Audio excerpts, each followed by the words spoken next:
She demanded I propose again because the lighting was bad the first time and I need content for TikTok. I replied, let's do it. I took her to a fancy restaurant, got down on one knee, and tied my shoe. Then I walked out and left her with the bill. The video of her crying that went viral for the wrong reasons. I am a landscape architect. I design spaces that are meant to be experienced, not just photographed. I value authenticity. I value the quiet moments. I've been with Amber, 29F, for 3 years. When we met, she was a normal person. She liked hiking, she liked cooking, she liked living. But about a year ago, she decided she wanted to be a lifestyle influencer. It started small, posting pictures of her coffee, her outfits, but then it consumed her. Every date became a photo shoot. Every meal was cold by the time we ate it because she had to get the perfect angle. I tolerated it because I loved who she used to be, and I kept hoping that person would come back once the follower count plateaued. I was wrong. The more followers she got, the less present she became. Last month, I proposed. I didn't do it for the gram. I did it for us. We were hiking in our favorite state park. We reached a beautiful overlook at sunset. It was just us. No crowds, no ring lights, just the wind and the golden light. I got down on one knee. I poured my heart out. I told her she was my best friend. She said yes. She cried. It was perfect. Or so I thought.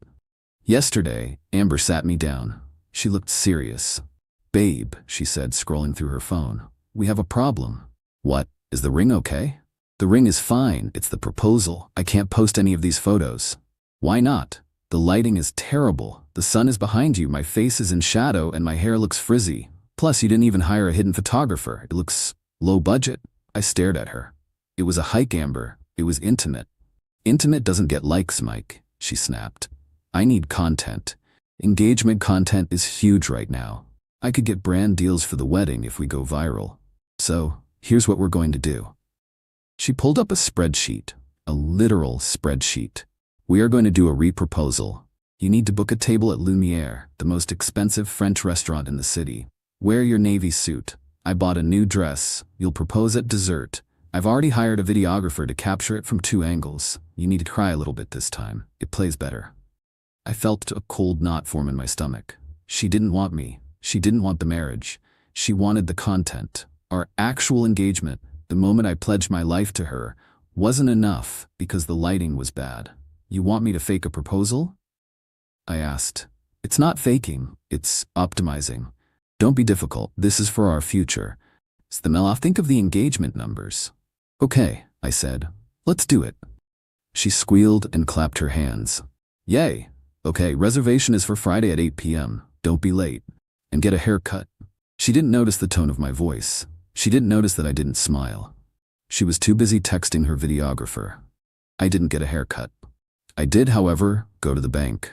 I withdrew my half of the wedding fund we had started. Then I called my landlord and asked if I could break my lease early. He said yes, for a fee. I paid it. I packed my essentials while she was at her glam squad appointment. I moved them to my brother's house. Friday night arrived. I put on my navy suit. I looked sharp. Amber looked incredible, I'll give her that. She was wearing a red dress that probably cost more than my first car. Her makeup was flawless. She was in influencer mode, checking her reflection every 30 seconds, snapping selfies in the Uber. Remember, she whispered as we walked into Lumiere. Wait for the soufflé, that's the cue. We sat down. The restaurant was stunning. Crystal chandeliers, velvet chairs, the smell of butter and truffles. The videographer, a guy named Chad with a massive camera, was lurking in the corner, pretending to film the wine rack. Amber ordered for both of us. We need the aesthetically pleasing dishes, she told the waiter. The lobster thermidor and the truffle risotto, and the most expensive champagne you have. We're celebrating. She didn't ask if I liked lobster. I'm allergic to shellfish, she forgot, again. She spent the entire dinner on her phone teasing the big announcement to her followers. Something magical is about to happen. Stay tuned. I sat there, drinking my water, watching the woman I thought I loved turn into a marketing algorithm. The waiter cleared the plates. Amber kicked me under the table. It's time, she hissed. Go to the bathroom and check your hair, then come back and do it. I nodded. Okay. I went to the bathroom. I looked in the mirror. I didn't see a fiancé. I saw a prop. I adjusted my tie. I walked back out. The souffle arrived. It was huge and fluffy. Chad, the videographer, stepped out from the shadows, camera rolling. The restaurant went quiet. People were watching. The lighting was admittedly perfect. Amber looked at me, eyes wide, hand over her mouth in a practiced pose of shock. She was ready. I walked up to the table. I locked eyes with her. I slowly lowered myself down on one knee. Amber gasped. A tear, fake, rolled down her cheek. "Oh my God, Mike." I reached down. I grabbed the laces of my left shoe. I untied them. Then I tied them again. Slowly. A double knot. The silence in the restaurant shifted from anticipation to confusion. Amber froze. Her smile faltered. "Mike, what are you doing?" I stood up. I brushed off my knee. "Shoe was untied," I said loudly enough for the camera to pick up. "Safety first." "Mike," she hissed through her teeth. "Do it now. The camera is rolling." I looked at her. I looked at the lens. "I already did it, Amber," I said comfortably. "On the mountain. Remember? The place with the bad lighting. That was real. This is a circus. And I'm retiring from the circus." "What are you talking about?" she screeched, breaking character. "Propose. You're ruining the aesthetic." "I'm not proposing," I said. "I'm breaking up with you. You don't want a husband. You want a co-star. And I quit." "You can't do this," she yelled. "Everyone is watching." "I know," I said. "Great content, right? Viral gold." I turned to the waiter. "I won't be paying for this meal." She ordered it. She ate it. She can pay for it. Then I walked out. I didn't run. I walked. I walked straight to the valet, got my truck, and drove away. Behind me, I could hear the commotion. I turned off my phone for the night. I went to my brother's house, ordered a pepperoni pizza, which isn't aesthetic but tastes amazing, and played video games until 2 a.m. Update 1: The viral moment. I woke up the next morning to chaos. My brother burst into the room. "Dude, you're famous." He handed me his phone. Someone at the restaurant, not Chad, but a random diner, had filmed the whole thing on their phone. The video was everywhere. Twitter, TikTok, Reddit. Title: Guy dumps influencer mid-proposal after she demanded a redo for content. The comments were brutal. Did she really say ruining the aesthetic while he was dumping her? He tied his shoe, the absolute legend. She ordered lobster for a guy with a shellfish allergy. She belongs to the streets. Someone found my old posts mentioning the allergy. Then I saw Amber's version. She posted a tearful video from her car. Mascara running. "He humiliated me. He planned this. He's a narcissist. He left me with a $600 bill." She thought this would garner sympathy. She forgot one thing. The internet detects entitlement like a shark detects blood. Her comments were flaming her. "You made him repropose because the lighting was bad? You played yourself. He dodged a bullet. You dodged a bill? Oh wait, you didn't." Update 2. Amber tried to come home that morning. She couldn't get in. I had surrendered the keys to the landlord yesterday. She called me from the driveway. "Mike, my key isn't working. And where is the couch?"